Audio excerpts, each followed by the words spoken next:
भरत भैया विधानसभा मधुबन।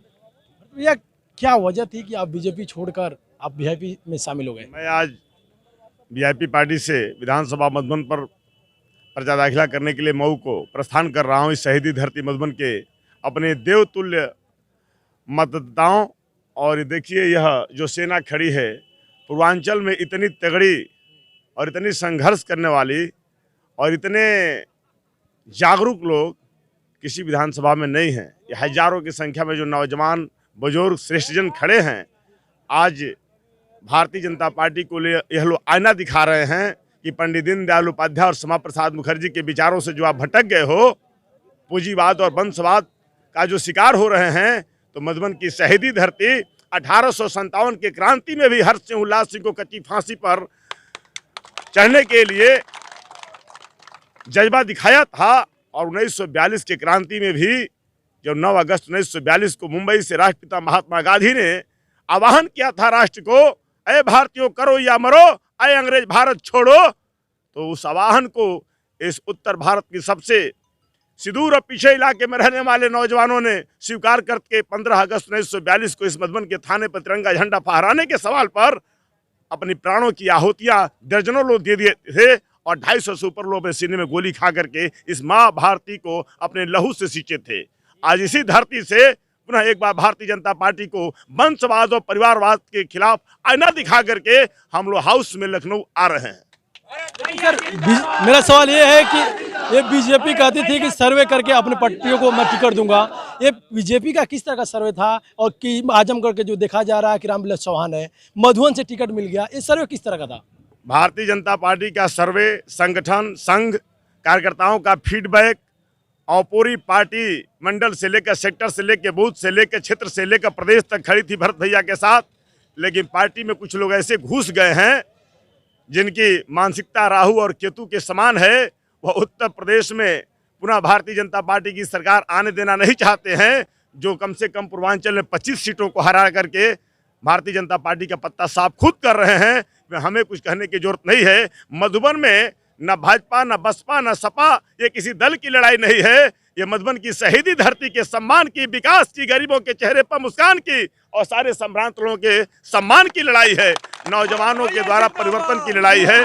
मधुबन में जो नाव निशान हम सबको मिला है, यह नाव राम को भी संकट के समय कैकेयी के हठ धर्मिता के बाद वनवास जब जा रहे थे, पार लगाए थे केवटराज। और जो फागु चौहान महामहिम बिहार हैं, उनकी हठ धर्मिता जो धृतराज की भूमिका में हो गई है पुत्र मोह में, इस नाते नाव ही पार लगाने जा रही है। जमानत जब्त हो जाएगी। भैया कुछ लोग ये बता रहे हैं, विपक्ष के लोग ये कह रहे हैं कि नाव इस बार तैरेगी कि डूब जाएगी, इस पर सवाल करेंगे आपसे।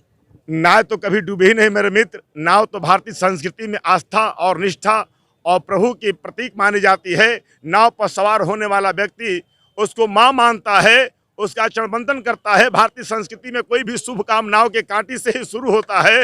इस नाते नाव पर बैठने वाला भारतीय संस्कृति, सभ्यता, सनातन परंपरा में रहने वाला नागरिक, कभी भारत भूमि पर रहने वाला नागरिक यह मानकर नहीं बैठता है कि नाव डूब जाएगी। नाव सब हर समय पार लगाती है, पार लगाएगी। कितने वोटों से आप इस बार जीतेंगे?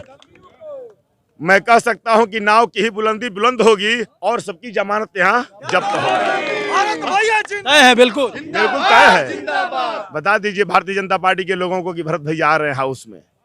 आपके वंशवाद और पूंजीवाद के नीतियों को यह शहीदी धरती खारिज कर दिया है। और यही नहीं, यही घाघरा मैया नाव आगे भी चली गई है। और जो द्वाबा धरती है गंगा और घाघरा के बीच में, जिसको द्वाबा बोलते हैं, वह धरती बहुत ही देश की आज़ादी की लड़ाई में 1942 की क्रांति में जब 15 अगस्त को मधुबन में क्रांति हो गई थी, तो मधुबन की क्रांति की चिंगारी बैरिया तक पहुंच गई थी। और 16 साल का कौशल किशोर 17 अगस्त 1942 को बैरिया थाने पर अकेले झंडा लेकर चढ़ गया था। गोली अंग्रेजों की खा करके थाने से लुढ़क गया।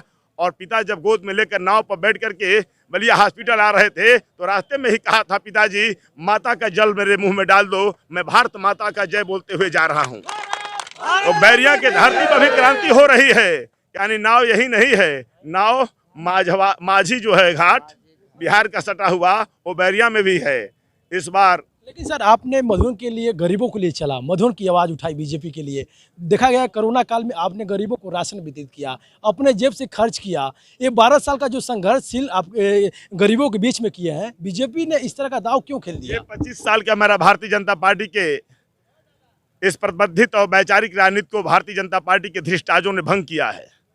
और मैं कहूँ आप 12 साल की बात कर रहे हो, 25 साल के इतिहास से मैंने गरीबों के, शोषित के, वंचित के, दलित के, पिछड़ों के हक के लिए मैं जितना संघर्ष किया हूं, इस पूर्वांचल में भाजपा का कोई नेता नहीं किया है। मेरे सर पर 18 टाका है। पूर्ववर्ती सरकारों में संघर्ष करते हुए पूर्ववर्ती सरकारों ने अनेकों बार टार्चर करने का कोशिश किया हम सबके इस संघर्ष के पद को रोकने के लिए। और आज जब भारतीय जनता पार्टी लाखों लोगों का मैं चहेता बन करके हजारों नौजवानों की अंगड़ाई इस लड़ाई में लेने के लिए पूर्वांचल की तैयार थी, तो एक साजिश करके मेरे टिकट को रोक दिया कि भरत भैया को यहीं कुचल दिया जाए। ये तो बिना विधायक के ही मऊ जनपद में आवाम की आवाज़ हो गए हैं। ये जीत जाएंगे तो मऊ से माफिया राज का समापन हो जाएगा, मऊ में भ्रष्टाचार समाप्त हो जाएगा, मऊ में वंशवाद समाप्त हो जाएगा, मऊ में दल बदलवाद समाप्त हो जाएगा। लेकिन सर बात किया जाए मधुबन के विधानसभा के जो विधायक थे दारा सिंह चौहान, कैबिनेट मंत्री पे थे, लेकिन उनको बीजेपी में अच्छा नहीं लगा, इस बार लड़ नहीं सके, वो सपा में शामिल हो गए। मधुबन में जितना वो विकास कराए हैं, बात सुन लीजिए सर, जो देवारा से देखा जा रहा है कि आपके दुआरी मोड़ तक ये सर्विस जो आरसीसी रोड है ये भी अधूरा पड़ा है, आपका राजकीय विद्यालय इधर पट्टी में वो भी अधूरा पड़ा है, आपका फायर स्टेशन का जो भी वो भी अधूरा पड़ा है। आखिर क्यों इस तरह का विजन? विकास है ही नहीं है उनका। विजन दल बदल करके इस भोली भाली मऊ और मधुबन विधानसभा की जनता को ठग करके गोवा में होटल बनाने, आजमगढ़ में पेट्रोल टंकी बनाने, कॉन्वेंट स्कूल बनाने, और मैं कहूँ कि माँ लक्ष्मी को कैद करके जमीन में गाड़ने का है। बात समझिए, उनका कभी विजन विकास का रहा ही नहीं। वो सारे दल बदल करके जनता को ठगने का काम किए हैं। और मधुबन विधानसभा में जो विकास का पहिया रुका हुआ है, आज से नहीं रुका हुआ है। स्वर्गीय कल्पनाथ राय के जाने के बाद देवरांचल में जो पुलिया, पुल, जो दीवार खड़ी थी, जो सड़क बने थे, यहाँ से लेकर के मैं कहूँ मऊ तक, गाजीपुर के बॉर्डर तक, वहीं वो खड़ा है, 1 इंच आगे नहीं बढ़ा है। मऊ में राजनीतिक प्रयोग हुआ है, दल बदल हुआ है, और इन लोगों ने विकास को डंप करके विकास निधि को लूटा है। उसमें सबसे पहले दारा चौहान का भी नाम आता है, और जो महामहिम इस समय भारतीय जनता पार्टी ने बनाया है, इसको फागू चौहान जी को, वो भी कोई दल छोड़े नहीं हैं। अपने बेटे को यहाँ मधुबन की शहीदी धरती पर भेजे हैं। उनको एहसास नहीं था, यहाँ का भूगोल इतिहास पढ़े नहीं थे। पढ़े लिखे होते तब ना, महामहिम बनने से नहीं हो जाता है। यहाँ का इतिहास भूगोल पढ़े नहीं थे। ये मधुबन की धरती है, ये अंग्रेजी हुकूमत को, ब्रिटानिया हुकूमत को घुटने के बल टिका सकती है। आप किस क्षेत्र के मूल्य हो?